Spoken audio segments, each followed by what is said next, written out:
You know, I'm looking forward to, if Jackson Podcast posts a Demetrius Johnson episode, which I hope will be soon. Apparently, he shouted me out on there to Bear and Rampage, and they were discussing me. So that would be really cool. Really, really cool to see that. I'll probably make a video on that, because apparently they were acting like they didn't know me, is the gist. So hopefully I'll see it. That'd be cool. Thoughts on Ferguson Danis? I think Danis might win, unfortunately. I hope not. I just can't see Ferguson not being subbed by him in his old age. I hope Ferguson beats his ass. I really do, but I'm worried, man. Tony sleeps him and retires, yeah. I hope so. That would be a perfect ending for Tony Ferguson, but I just got a feeling that Danis is going to get it done. There's a girl in the garden. What? What do you think about RDR versus Bo Nickel? RDR versus Bo Nickel.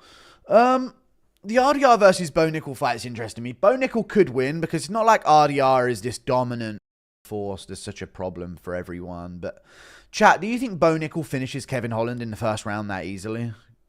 Gets him down that easily? Probably. But I don't think he would be able to finish him from there. So it depends, man. It might end up a bit of a striking match, but I don't know. I can see RDR getting that one. Yeah, I feel like Bo Nickel would probably just sort of wrestle Holland for a few rounds, to be honest with you.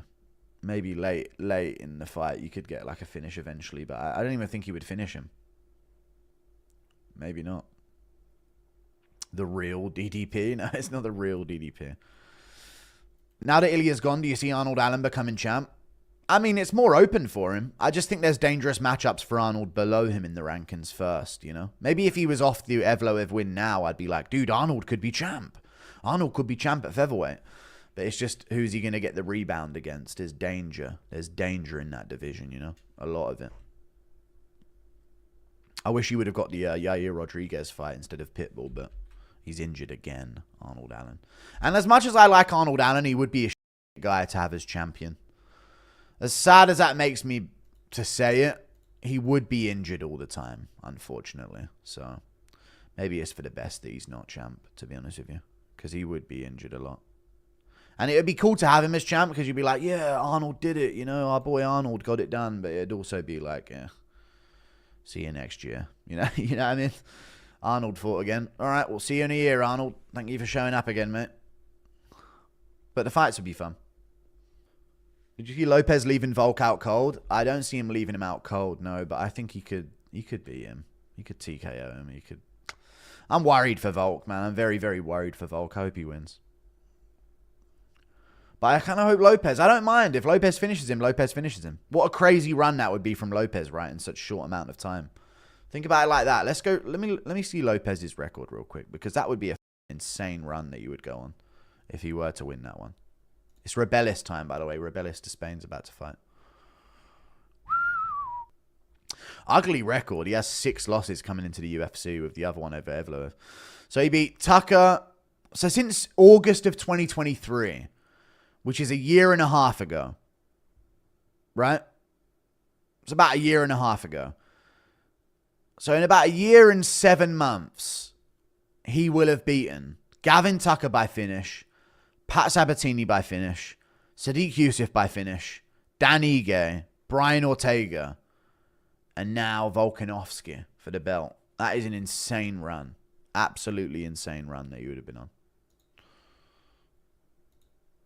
All under 2 years, in a year and 7 months. Good night, see ya. Very insane. Buy some new clothes, grow up a little bit. Nah, I don't need to buy clothes. I will do eventually, but no, I haven't bought any new clothes in years. Every clothes I've had for the past 7 years have just been Christmas presents or birthday presents. It's time to learn how to dress yourself. No, I'll get to it. Thank you for the 2. Not now. Zelen saying, I need to reach my peak physique. Then I shall dress. There's no point dressing when you're fucking out of shape. It's just like fucking putting a fucking hat on a shit. You know what I mean? Literally is. If you're not in lean and mean shape, is there a point in getting clothes? I need to reach my peak lean physique. Then I shall dress myself. And I'm peaking now. I'm on my mission now. I'm getting there. Women must stop fighting and get back in the kitchen. I think I'm going to be in the kitchen when I'm older, I think. I'm going to learn how to cook soon as well. So that's my thing. She can clean and do all of the other obligations and shit around the house and the washing and stuff like that and all of those things. But I think I'm going to cook when I'm older. I agree with your take that men should cook. Even if it's not all the time, they should be able to, and they should pitch in their work in the kitchen like that. I think. I imagine girls would find that hot as well. And I think being able to cook as a guy, I don't know anything about this, guys, but it's just, I can like think about things, even though I haven't yet done them myself. I think that would be like the ultimate like non-creepy way of like getting a girl to your house. It's like the perfect gateway excuse. Because there's like, you want to come back to mine? But then there's also, you want to come back to mine? I'll cook us something. You know, we'll have something. I'll cook up something. We'll have a meal. You know what I mean? It's like a date night at yours. Like, it's actually one of the perfect reasons to get a woman to yours that doesn't immediately insinuate that you're just bringing them over to fuck them. You know what I mean? So I think guys should cook. And at least learn how to. I can already see it, dude. My big fucking broad back just working over a fucking cooking up some madness. She's just there biting her lip behind me. I can already just, I just think it'll work. I have a theory. Andrew Tate says cooking is for broke people. Andrew Tate is a materialistic fucking scrote with an incel chin. I don't give a fuck about him. He made his money pretending to be a woman on a fucking chat room to men who are edging their dicks. Like, he's funny as fuck. So's Tristan Tate. And they do have very valid points, and they're based in general. But if you're following Andrew Tate's lifestyle, he's a fucking slave to the system himself. Wouldn't be surprised if he's controlled opposition anyway. I want to have direct input on what my children are getting put into them in terms of their diet and stuff like that. Like, I want to be in control of that. And before you guys call me for that, if there was a cookout and a barbecue, are the women on the grill? So when other guys are around, you lot want to be the ones cooking. But when you're at home alone, you just want them doing everything. Clean, washing, this, sort them all out, do their home stuff, all the schooling stuff. Dude, I like cooking. I think cooking's good. And I'll cook my son good food. Proper food. I ain't just going to leave every obligation up to a woman in the house like I'm some useless fucking man-child that just fucking pays a bill. That's how you lose like control of a dynamic in a relationship. Cooking's based as fuck. I think so as well. I think cooking's based. Not members. No, Sunday. I'm going to upload this for the members, though. But listen. Guess who fucking followed me on Instagram today? Guess. The run starts now. And someone's getting subbed in the fucking third round. Guess. GM3. Let's go, dude. Randomly today he follows me. The run begins. The title run starts now. Let's go for that. And if you've seen GM3's Instagram page as well. They public now? Okay, I might check them tomorrow or later. Just tell me the account name and I'll look it up. Thank you, Robert. If you look at GM3's page, look at what he posted 4 days ago as well. This is all within the space of a few days. He posts this and then he follows me. GM3 posted a meme of him in a crowned outfit with his face over it and Brad Tavares on his knees begging for forgiveness. He's fighting Tavares. And he said, Gerald Meerschaert versus Brad Tavares is official for April 5th, 2025 in the Apex. You're getting subbed in round 3, buddy. And then over Brad Tavares, he says, please spare me, almighty GM3. Club and sub special incoming from GM3. Let's go, dude. He's leaning in. This is what we've needed from GM3. He's leaning into the memes. Now the title run begins. GM3, you mean the GOAT multiplied by 3. Yeah, did I say any otherwise? Yeah, sorry, my bad. I meant GM cubed, of course, as we know him. If that's what it is. Is that even what it is? Yeah.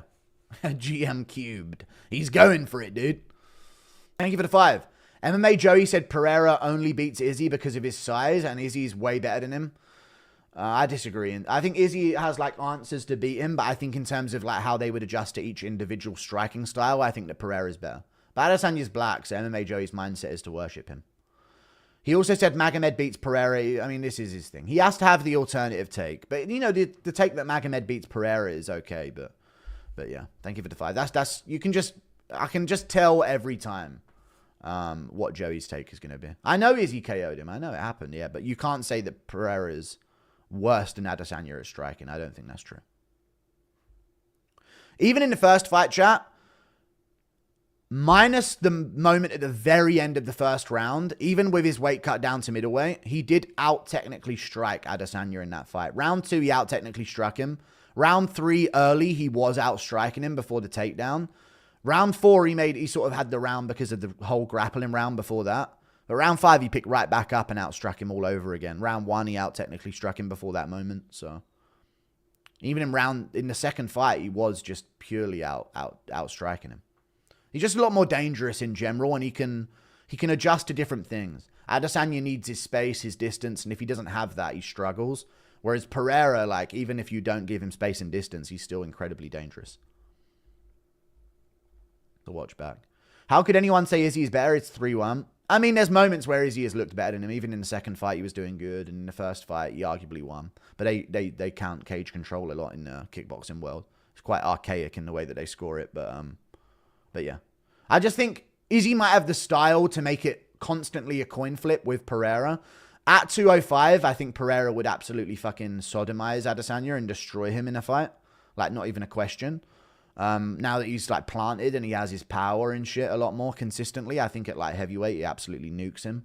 But I think just Pereira's style of striking adjusts way better. It's not even a fucking debate. It's not even a debate. What the fuck did Adesanya accomplish in kickboxing? Pereira is one of the GOATs of kickboxing. Light heavyweight champion in kickboxing. I can't remember if he went... No, he didn't go heavyweight, did he? He went light heavy cruiser. Something like that. And first 2-weight simultaneous champion in Glory.